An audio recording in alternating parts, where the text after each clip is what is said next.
Hello and good morning. Welcome to our day 3 of our 5-day challenge in meditation.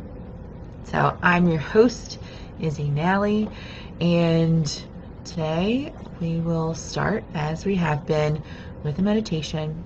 I'll go into explaining a little bit about that meditation and some of the concepts behind it, and then we'll do a second meditation. So for our opening meditation, this allows us to find our awareness, find our breath, our anchor, which we discussed yesterday, and allow us to prepare to be a better listener and to be in the present moment. So wherever you are, find yourself a seat. That can be seated in a chair, that could be seated in bed or on the floor. Most of the time when we're doing meditation, we're generally looking for the head to be above the heart. That's one of those big factors. All right, so I will be seated in a chair, and wherever you are, you will find your feet on what I will call the floor or your surface. And just allow yourself to feel the feet on the floor, feel your body in your seat. And we'll take on our meditation position, which is normally the shoulders are over the hips. The spine is nice and long, tall, and fairly straight. We want our natural curvature to happen. But allow the muscles to come in and support the spine, so we can maybe feel our core, our belly muscles pulling in, maybe our shoulders rolling back.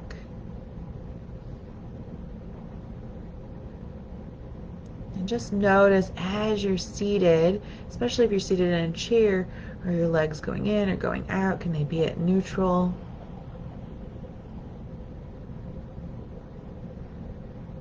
And then see if you can line up the base of your spine, or the base of your spine, with the base of your skull.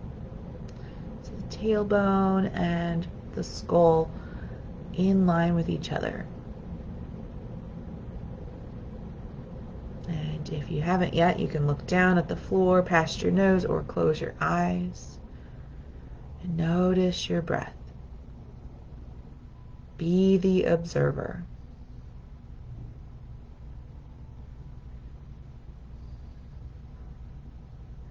Notice, is your breath shallow or deep?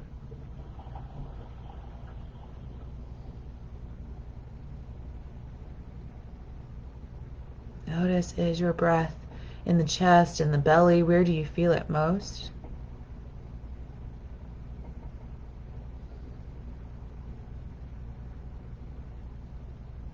Notice any tension that might be in the body, maybe in the jaw, shoulders, back, hips. Feel the right side of your body. Feel the left side of your body. See if you can feel all of the points of your body that connects with a surface. The feet on the floor, your bottom in your seat, maybe your hands resting in your lap. Where all does your body connect with surface?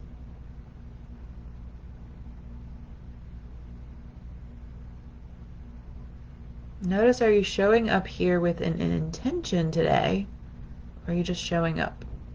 Neither one is right or wrong, just observing. See if you can deepen your breath. When you deepen your breath, does that change where you feel the breath?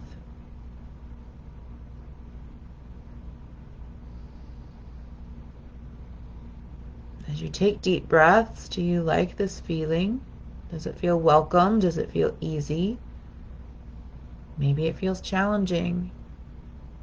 Maybe it causes some emotions or feelings. Any of these are perfectly fine. We're just observing.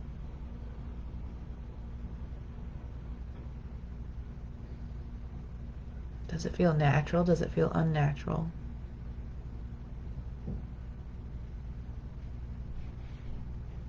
We don't have to like or dislike. That would be judgment. Just notice how it feels.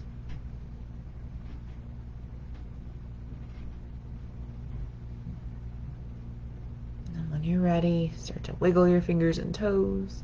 You can add movement to the body.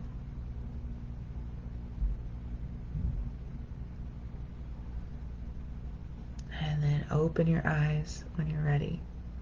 Yes, so welcome. Thank you, Daryl, for joining us.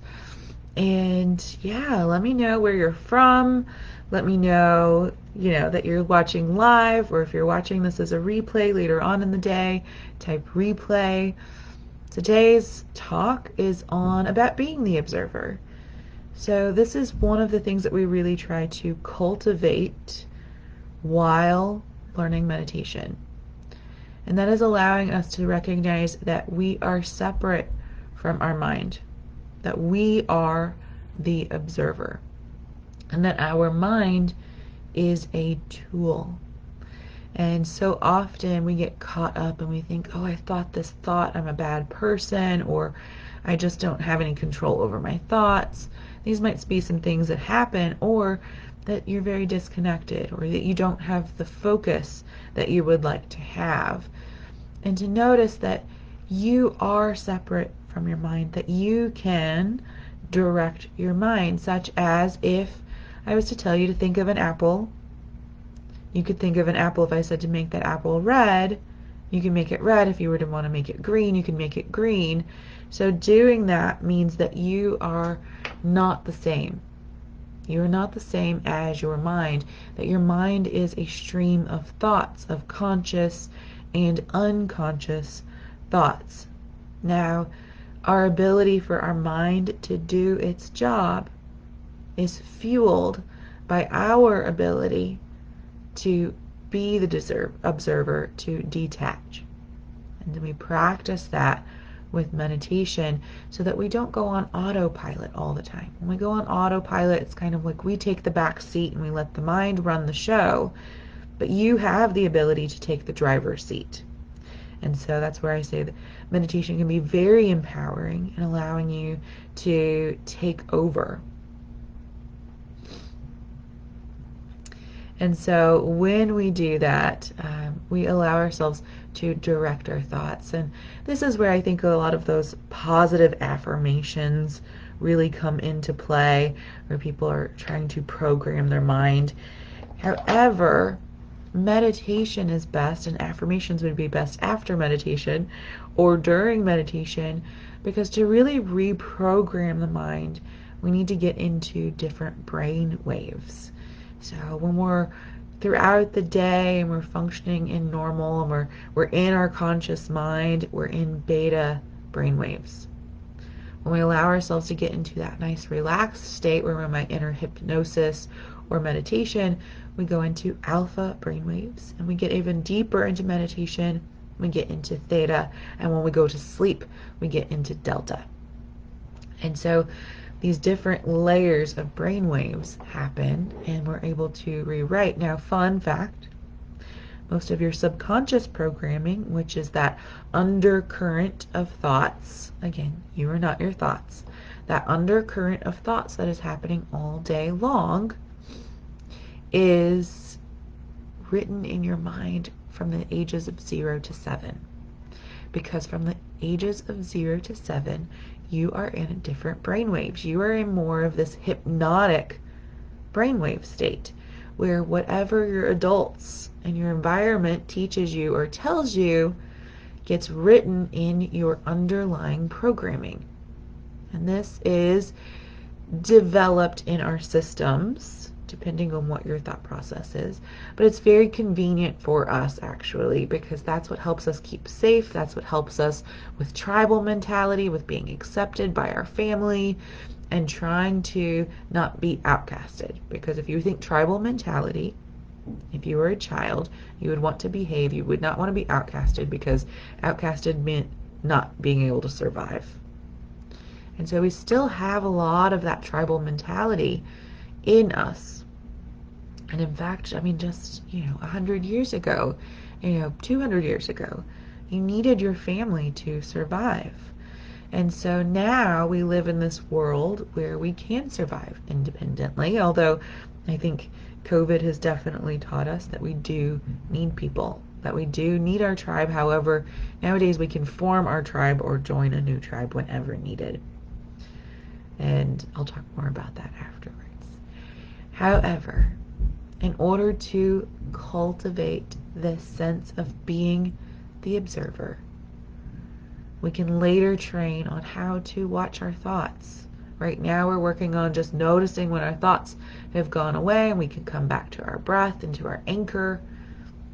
But as we progress, we can notice the stream of thoughts. We can label the thoughts. We can find the emotions behind the thoughts. And we can allow ourselves to rewire, reprogram, and recreate the mind that we really desire, the mind that really helps us and facilitates the life that we desire. So in this next meditation, I want you to just notice what you feel. Notice the tension that you might be holding in the body. And we're going to do a body scan. Let's see if we can release those tensions and continue to come back to breath. We did this a little bit in our last meditation. We're going to see if we can practice this again at a little bit more deeper level this time. Find yourself in your meditation position. So feet on the floor. And if you're seated in a chair, the knees would be over the ankles. Feel the knees connected to the hips. As you take your drishti, your focus, you could look down past your nose, or you might close and soften the eyes. Let them rest in their sockets. Begin with feeling your seat. Feel your bottom resting in your seat. As your bottom rests in your seat, notice if you feel more pressure on one side than the other. Notice any tension that might be wrapped around the sacral or tip of the tailbone in that hip region, in the glutes, in the hips, in the socket of the hips that enter into the thighs. Notice what you feel in this region, if there's tension or if there's relaxation, and if you're unaware, that's okay. We're becoming the observer. We're noticing what we notice. And let's see if we can gain perspective by tensing the glutes, tensing your bottom, tensing the hips.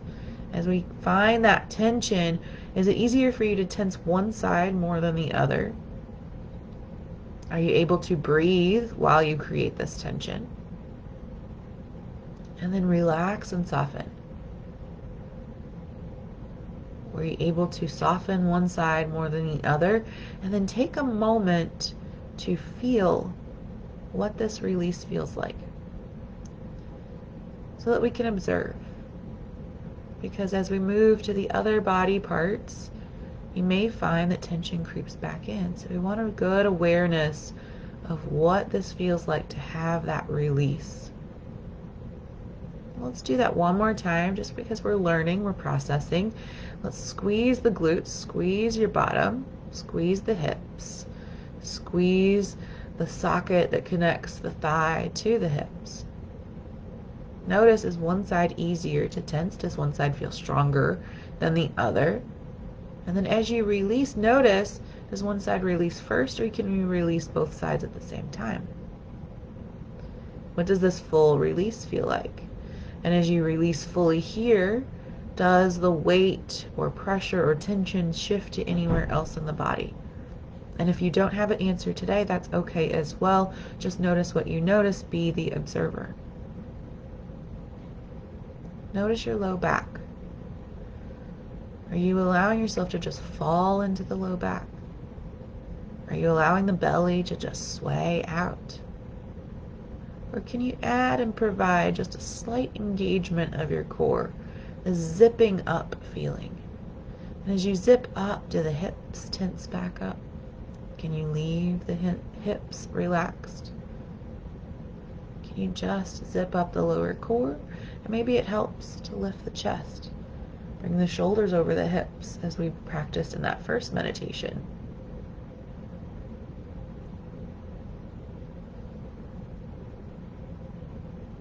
Notice your chin. Is it level with the floor?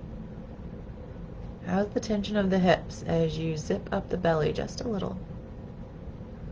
Releasing the tension from the low back, opening the heart.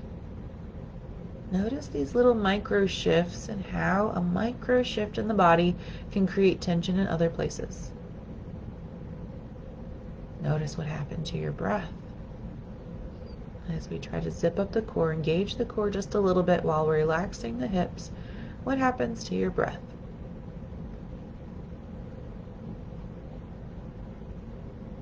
Notice any thoughts or feelings that have arisen, and if you do not notice them, that is okay.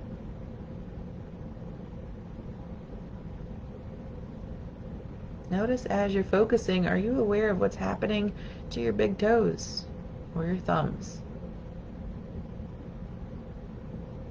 Most likely not, so that's okay. One-pointed focus is often where we thrive the most. So coming back into zipping up the belly, relaxing the glutes, the hips. Notice the breath.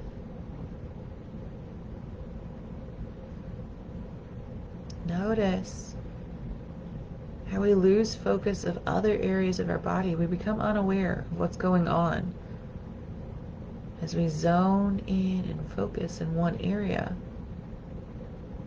And if you are aware of all of them, perfect. Maybe it's that you need to practice zoning in on one spot and noticing it more intensely. There's always areas for growth. Those challenges are what help us grow, help us evolve. Because we're always moving forward towards growth, or we're becoming stagnant. In the growth process, there is no staying in one spot. In fact, we slide back a little bit, we get left behind. We must always keep growing and challenging ourselves. Challenges come in many forms. Zipping the belly, relaxing the hips, feeling the breath. As we release our focus on this area, see if you can feel all of your body at the same time.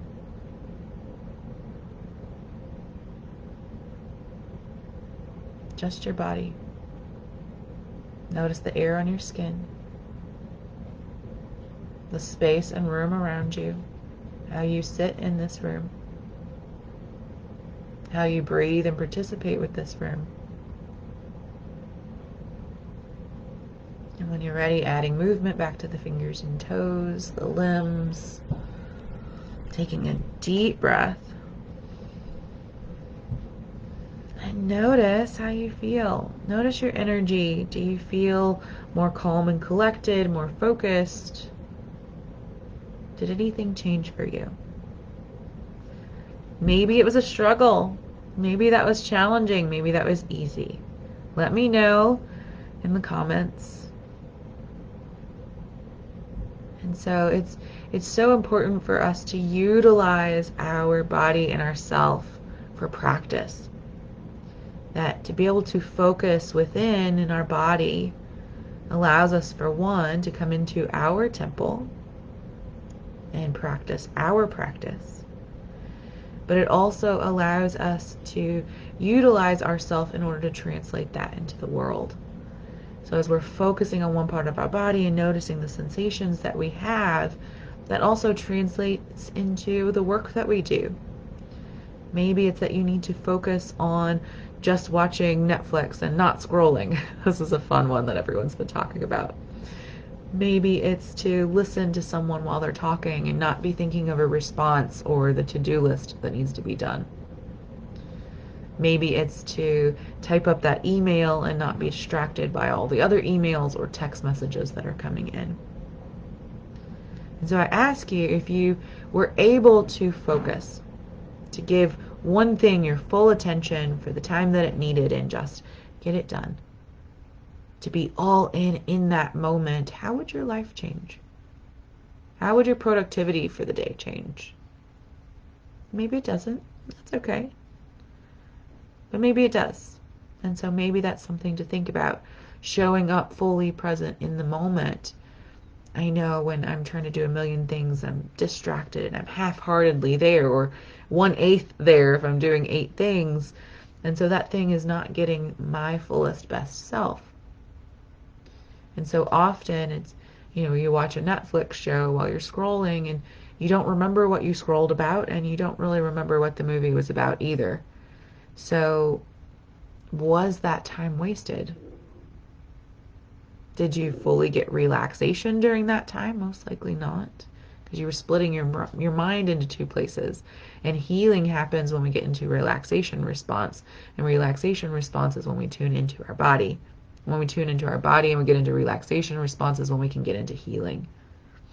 And in fact, Yoga Nidra is shown to equivalent to 1 hour of sleep, or 1 hour of Yoga Nidra, 1 hour of Yoga Nidra equates to 4 hours of sleep.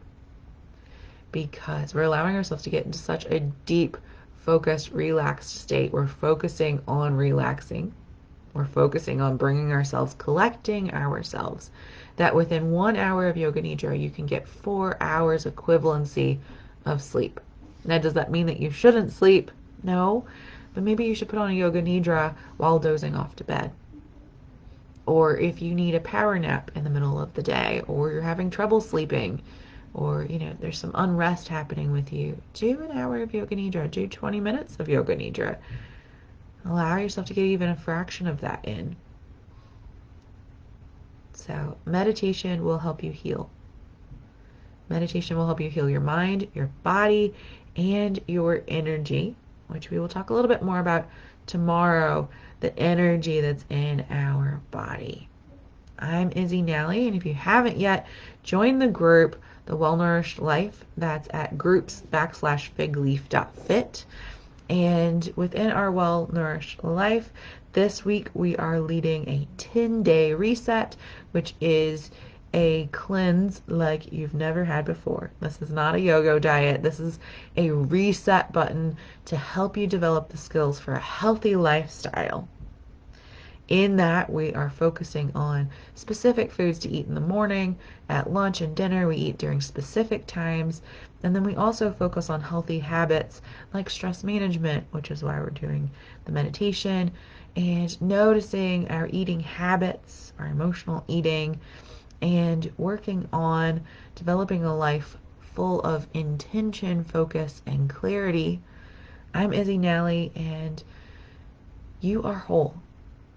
You are worthy and you are enough. And I want you to try to say that to yourself today, just silently inside your mind or out loud. I am whole. I am worthy. I am enough.